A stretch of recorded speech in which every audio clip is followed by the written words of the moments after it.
Queens of Europe. Elizabeth I. Part 1. Elizabeth I of England, daughter of Henry VIII, was never expected to be queen. But after her brother and sister died, she became one of England's greatest rulers. She swore off men and was a brilliant leader who proved that a woman could do the job just as well as a man. 1833 at Greenwich Palace. Her father had moved heaven and earth for her to be born. He was desperate for a legitimate son to secure the Tudor dynasty, and when his first wife, Catherine of Aragon, entered menopause, having only given him one living child, a daughter Mary, he spent 7 years brawling with her and the Pope in an effort to secure an annulment and take a new wife. In the end, he split England from the Catholic Church and made himself the head of the new Protestant Church of England in order to marry his new paramour, Anne Boleyn. 9 months after Henry and Anne wed, she gave birth. But both parents were deeply disappointed when the child they had done so much to secure turned out to be a girl. The royal couple took the birth in stride and carried on with the planned feasts and jousts to celebrate the birth. S's were added to the word prince in the official birth announcements, which had already been written. As was customary for royal children of the time, Elizabeth was set up in her own household and raised away from her parents. But her mother Anne loved her dearly and visited her often. Unfortunately, Anne's relationship with her sovereign husband began to sour. Anne suffered a miscarriage, and Henry turned his attention to other ladies. Anne's enemies at court poisoned the king against his wife, and she was arrested and charged with adultery. When Elizabeth was just 2.5 years old, her mother was beheaded in the Tower of London. 11 days later, her father married the next lady in line, Jane Seymour. Jane finally gave Henry his heart's desire, a legitimate male heir. Jane then died of childbed fever. Elizabeth was declared illegitimate and deprived of her place in the succession. Elizabeth was raised in her brother's household and along with him. When the princess was 4, Kat Ashley was appointed as her governess, and the women remained close friends from then on. Elizabeth was exceedingly intelligent and diligent in her studies. Kat taught her French, Flemish, Italian, and Spanish. Other talented tutors were appointed to educate her, and she impressed them all with her brilliant mind. From the age of 12, she was able to translate the works of Greek and Roman philosophers into various languages. Elizabeth's father, King Henry VIII, had gone on to marry 3 more times. His 6th wife, Catherine Parr, also possessed an impressive intellect, and was the first English queen to write and publish a book. She impressed the young princess with the power a woman could wield.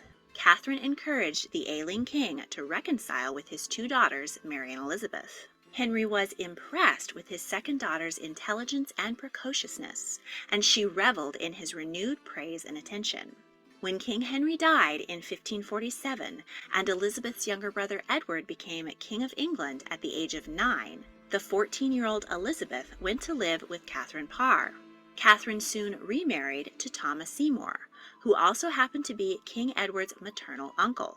Thomas was nearing 40 and had charm and sex appeal to spare. Catherine was desperately in love with him and was blind to the inappropriate behavior he displayed towards young Elizabeth. He frequently entered her bedroom in his nightgown, tickled her, and slapped her on the bottom. At first, Catherine joined in, laughing it off as playful games. She once even held Elizabeth while Thomas cut her gown to shreds with a sword. But when Catherine caught Thomas and Elizabeth in an embrace, she realized things had gone too far. Rather than protecting her stepdaughter from her husband, she sent Elizabeth away. Within a few months, Catherine died of childbed fever, and Thomas renewed his pursuit of the princess, this time with the intention of marrying her. He had also been scheming to take the position of regent from his brother, Edward Seymour, and even attempted to abduct young King Edward, killing one of his dogs in the scheme. Thomas was arrested and Elizabeth interrogated as to her involvement in the plot, but she was found innocent. Thomas, on the other hand, was beheaded. Historians believe that this childhood abuse may have turned Elizabeth off of marriage as an adult. though the fact that her father had her mother beheaded might have also contributed. Elizabeth was raised in the new Protestant faith her father had established. This would have made her mother, a devoted Protestant reformer, very happy. Her younger brother, King Edward, was a fervent Protestant, while their older sister Mary was a zealous Catholic. Before his death, Henry VIII passed a Succession to the Crown Act, which put his son Edward first in line to the throne, followed by his two daughters in order of age, Mary first, then Elizabeth, though he never imagined that the two daughters would be needed. But when King Edward's ill health caught up with him, and it was clear that he would not live past the age of 15, he and his advisors began to fear for the future of crown and country. It was clear that if Mary became queen, she would turn the nation back to Catholicism and oust all of the Protestant courtiers. They had no legal grounds to skip Mary in favor of Elizabeth, as both had been deemed illegitimate. So they threw out the Succession Act and instead made Edward's cousin, Lady Jane Grey, the heir. When Edward died in 1553, most likely of tuberculosis, Jane was declared queen by the Privy Council. But the scheme to swap out Jane for Mary was doomed from the start. Mary was popular with the people and they felt they'd been duped. Mary easily raised an army and marched to London with Elizabeth by her side, ending Jane's reign after only 9 days. Mary, now queen, recognized that Jane had been a political pawn and did not wish to execute her cousin. But when a rebellion in Jane's favor frightened Mary's betrothed from coming to England, Mary signed the death warrant, and the 16-year-old, 9 days queen lost her head. Mary had fought her whole life for her position after her mother, Catherine of Aragon, had been cast out as queen. When she came to the throne at 37, she made quick work of undoing her father and brother's efforts to convert the nation to Protestantism. But she turned her initial support against her when she decided to marry a foreign prince, her cousin Philip, heir to the throne of Spain. Elizabeth knew she was in a dangerous position. As the Protestant heir to the throne, she was an obvious rallying point for anyone who wanted to rebel against Queen Mary. Elizabeth tried to display solidarity and Catholic conversion to her sister, though she made excuses and faked illnesses to get out of attending Mass, infuriating Mary. A year into Mary's reign, Elizabeth received a letter from Thomas Wyatt, who informed her that he was raising an army in rebellion against the Queen. Elizabeth wisely did not reply in writing, but told the messenger, rather ambiguously, that she would do whatever God called her to do. Wyatt's rebellion was quickly suppressed by Mary's army, and Princess Elizabeth was brought to court and interrogated about her involvement. She vehemently protested her innocence, but was imprisoned in the Tower of London while she awaited her sister's decision. The 18-year-old was terrified that she might meet the same end on the scaffold as her mother had. Some of Mary's counselors advised her that she would never be safe while her sister lived. Others argued that there was no evidence against Elizabeth and that she should be spared.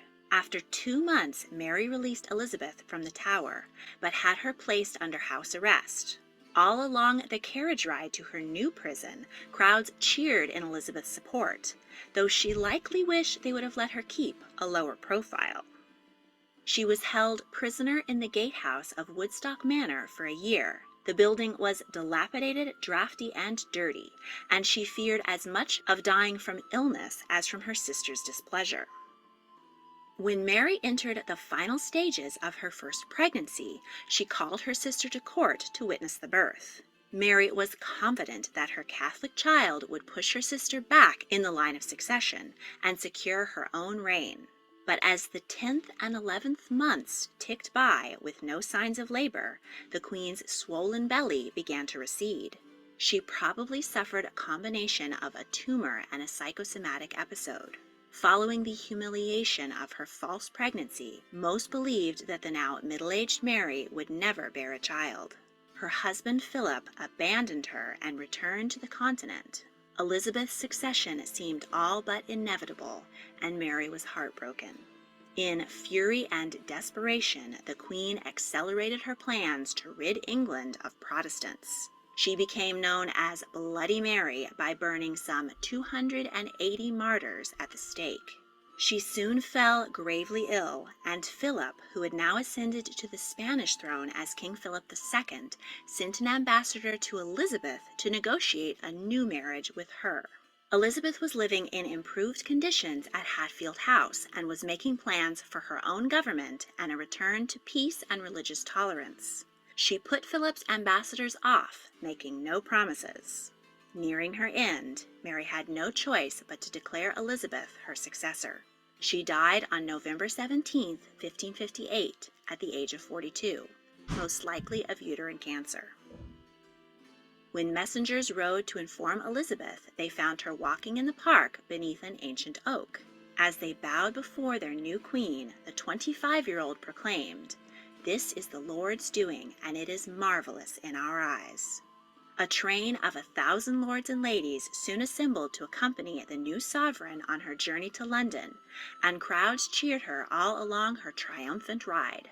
On January 15, 1559, the date chosen by her astrologer, Elizabeth was crowned Queen of England and Ireland in Westminster Abbey.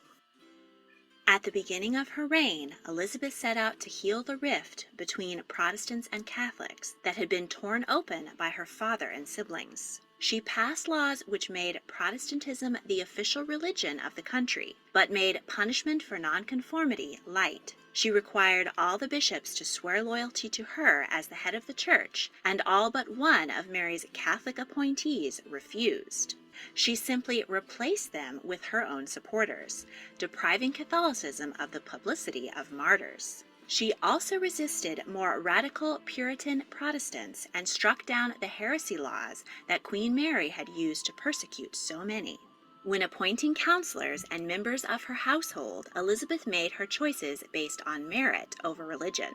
Most of her advisors were Protestant, but a few wise and loyal Catholics remained. Her most important advisor, who would be by her side for the next 40 years, was William Cecil. Elizabeth had inherited an ailing England, bankrupt, militarily weak, and surrounded by enemies, particularly the mighty Catholic powers of France and Spain. The most expedient way to bolster the nation was with a marriage alliance, and many suitors were eager for her hand. Her widowed brother-in-law, King Philip of Spain, King Charles IX of France, who was only 16, Archduke Charles of Austria, and the sole Protestant on the list, Eric XIV of Sweden. But matrimony had major drawbacks. If Elizabeth married as her sister had, she might very well be handing over her power to her husband, and choosing the wrong foreign spouse could outrage her people and turn them against her. Finally, she addressed Parliament on the issue, and in an impassioned speech she declared that she was married to England, and that she intended to remain a virgin to her dying day.